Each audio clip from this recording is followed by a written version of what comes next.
झांसी की युवा प्रतिभा ने एक बार फिर यह साबित कर दिया है कि लगन और मेहनत से कोई भी सपना साकार किया जा सकता है।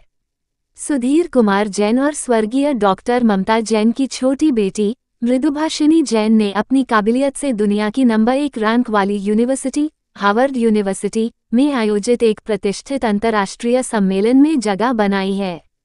गौरतलब है कि इस सम्मेलन के लिए 70 से अधिक देशों से आए 50,000 से अधिक आवेदकों में से मात्र 1% से भी कम प्रतिभागियों का चयन हुआ, जिसमें मृदुभाषिनी का नाम शामिल होना न केवल झांसी बल्कि पूरे भारत के लिए गर्व की बात है।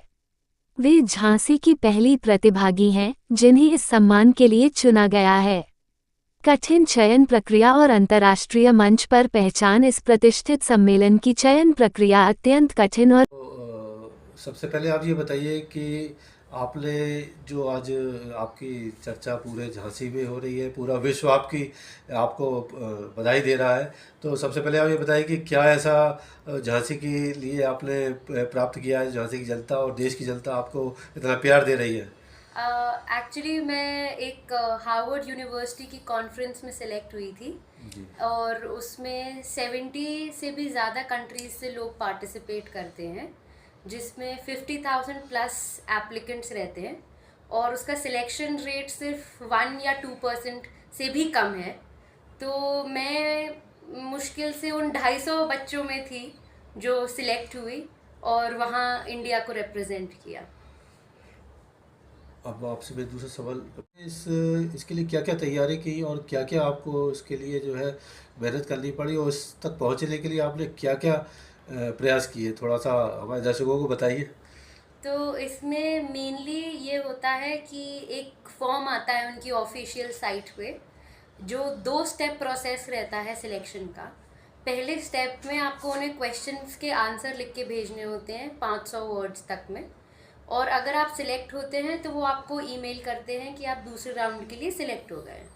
दूसरे राउंड में वो आपका 1-on-1 इंटरव्यू लेते हैं, जिसमें आपको हर क्वेश्चन का आंसर सिर्फ 2 मिनट के अंदर देना होता है, और उसके बाद वो आपको 10-15 दिन के अंदर बताते हैं कि आप सिलेक्ट हुए या नहीं। ये मैं कहूँगी कि हिंदुस्तान के हिसाब से सबसे आसान चीज़ है इस हार्वर्ड तक की जर्नी के लिए, क्योंकि इसके बाद शुरू होता है वीज़ा प्रोसेस, और वीज़ा यहाँ पे मिलना बहुत मुश्किल है। अभी जब से ट्रम्प आए हैं ऑन इन पावर, तो वीज़ा मिलना बहुत मुश्किल हो गया है। मुझे जो वीज़ा की अपॉइंटमेंट डेट मिली थी वो 2026 की मिली थी।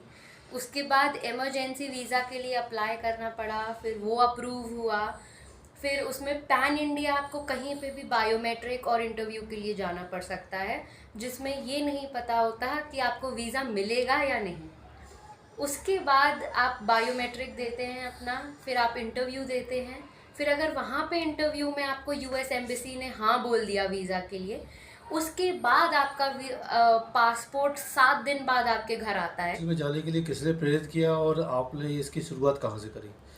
तो इसके लिए प्रेरणा तो मेरे ताऊजी थे, क्योंकि वो खुद एक हार्वर्ड में प्रोफेसर हैं। तो उनको हमेशा से देखा है, तो लगता था कि एक बार हार्वर्ड तो जाना है। तो वहाँ से प्रेरणा मिली, और मेरी स्वर्गीय माता जी, उनका बहुत सपना था। सपना था कि उनके बच्चे विदेश में पढ़ें और विदेश में सब। पढ़ाएं और अपने देश का नाम रोशन करें। बिल्कुल, और वो भी दुनिया की फर्स्ट रैंक यूनिवर्सिटी में जाना तो बहुत ही बड़ी बात होती है। तो एक तरीके से मैंने उनका सपना पूरा किया, और मुझे जो प्रेरणा मिली वो मेरे ताऊजी से मिली। अब ये आपने अचीवमेंट प्राप्त कर लिया, इसको इसमें आपको कैसा महसूस हो रहा है? सही बताऊँ तो जब जा रही थी तब लग रहा था कि अरे हार्वर्ड जा रहे हैं, कुछ अच्छा करके आएंगे, अपने देश का नाम ऊंचा करके आएंगे, झांसी का नाम ऊंचा करके आएंगे। बट जब वापस आए हैं तो लगता है देश तो अपना ही है ना, तो उतना नहीं लगता है कि अरे कुछ बड़ा किया है, अभी आगे और बहुत सब कुछ करना है। वीरांगना झांसी की धरती से आप हैं। रानी लक्ष्मीबाई का नाम पूरे वर्ल्ड में हर एक व्यक्ति जानता है। तो क्या आप भी चाहेंगे कि आपका नाम भी उनकी तरह प्रख्यात हो? ज़रूर, क्यों नहीं। झांसी इतना छोटा होके अगर पूरे देश में पूरे देश क्या पूरी दुनिया में लोग जानते हैं झांसी जैसे छोटे शहर को झांसी की रानी की वजह से। तो मैं तो बहुत ही ज़्यादा गौरवान्वित होंगी अगर मेरा नाम भी जाना जाए कि झांसी से आई हुई हूँ। आप आने वाली युवा पीढ़ी को क्या संदेश देना चाहेंगी? मैं आगे वाली युवा पीढ़ी को मेन संदेश जो देना चाहूँगी वो ये है कि कभी भी ये ना सोचें कि आप छोटे शहर के हैं तो आप कहीं बड़ी जगह नहीं जा सकते। क्योंकि छोटे शहर के लोगों को ये रहता है कि अरे हमें उतनी अपॉर्चुनिटी नहीं मिलती, हमें पता ही नहीं होता। ढूंढो, अपॉर्चुनिटी मिलेगी। आपका काम है अपॉर्चुनिटी ढूंढना, अपॉर्चुनिटी खुद नहीं आएगी। और अगर एक बार आए तो उसे जाने मत दो। बेसिकली आपको सबसे बड़ी कठिनाई क्या आपने फेस करी इस दौरान? सबसे बड़ी कठिनाई थी सिलेक्ट होने के बाद जाना, क्योंकि उसका जो प्रोसेस है वो बहुत लंबा है और उसमें आपके हाथ में कुछ नहीं है। जब तक सिलेक्ट होना था वो मेरे हाथ में था कि मुझे अपनी जोर लगाना है, मुझे अच्छे से आंसर देना है कि मैं सिलेक्ट हो जाऊं। आपने ऐसा कौन सा सब्जेक्ट चूज़ किया या आपने कौन सी क्या चीज़ों को पे आपने ध्यान दिया कि आपका सिलेक्शन वहाँ पर हो सका? उसमें आपकी राइटिंग स्किल्स अच्छी होनी चाहिए और आपको जानकारी होनी चाहिए वर्ल्ड वाइड चीज़ों की। आपको थोड़ा बहुत ज्योग्राफी भी आना चाहिए, पॉलिटिक्स भी आना चाहिए, हिस्ट्री भी आना चाहिए और आपको बोलना आना चाहिए। क्योंकि वो जो इंटरव्यू लेते हैं उसमें अगर आप डगमगाए तो आपका सिलेक्शन नहीं रहेगा। वो एकदम आईएएस के इंटरव्यू जैसा होता है।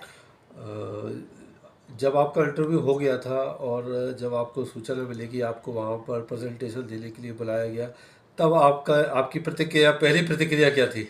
मुझे लगा था कि मैं सिलेक्ट होंगी नहीं, क्योंकि मैंने एक जगह गड़बड़ कर दी थी अपने इंटरव्यू में। बट जब सिलेक्शन मिला मुझे तो मैं बस ऐसे हो गई थी कि बस अब तो कुछ भी हो जाए जाना ही है, चाहे उल्टा लटकना पड़े, पर अब तो हार्वर्ड जाके रहूंगी। और पैदल भी जाना पड़े तो जाएगी। बिल्कुल। बल में ठान लिया तो आपने इसको जो है बिल्कुल। पूरा किया। और जैसा कि आपने इसको पूरा कर लिया, वहाँ जब आपने प्रेजेंटेशन दिया तो आपने किस सब्जेक्ट में प्रेजेंटेशन दिया? जी, वहाँ पे हम लोगों को केस स्टडी चैलेंज मिलता है, वही हमको टॉपिक देते हैं। एक दिन का टाइम मिलता है, पूरी प्रेजेंटेशन प्रिपेयर करके आपको बोलना होता है। उसमें क्या केस स्टडी आपको दिया तो गया? मुझे मिली थी असम फ्लड्स की केस स्टडी, कि असम में जो अपने यहाँ फ्लड्स होते हैं उसका प्रिवेंशन या प्रिकॉशन, आप उसका डिजास्टर मैनेजमेंट कैसे करेंगे।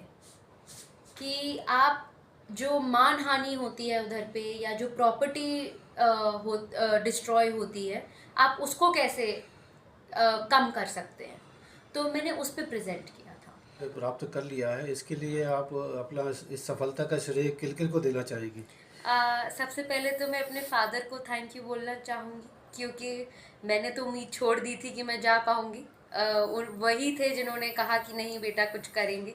मैं अपनी बहन को धन्यवाद देना चाहूँगी और मैं अपने रिश्तेदारों को धन्यवाद देना चाहूँगी जिन्होंने मेरे वीज़ा प्रोसेस में या मेरे इंटरव्यू प्रोसेस में मेरी हेल्प की। मैं अपने टीचर्स को थैंक यू बोलना चाहूँगी जिन्होंने मुझे इतना पढ़ाया और इतना सक्षम बनाया कि मैं इसके लिए सिलेक्ट हो पाऊँ। और मैं अपने सक्सेस के लिए फ्रेंड्स को थैंक यू बोलना चाहूँगी, उनके सपोर्ट के लिए, मॉरल सपोर्ट के लिए। और आप लोगों को धन्यवाद देना चाहूँगी कि आप लोग अपना टाइम निकाल के आए, तो धन्यवाद।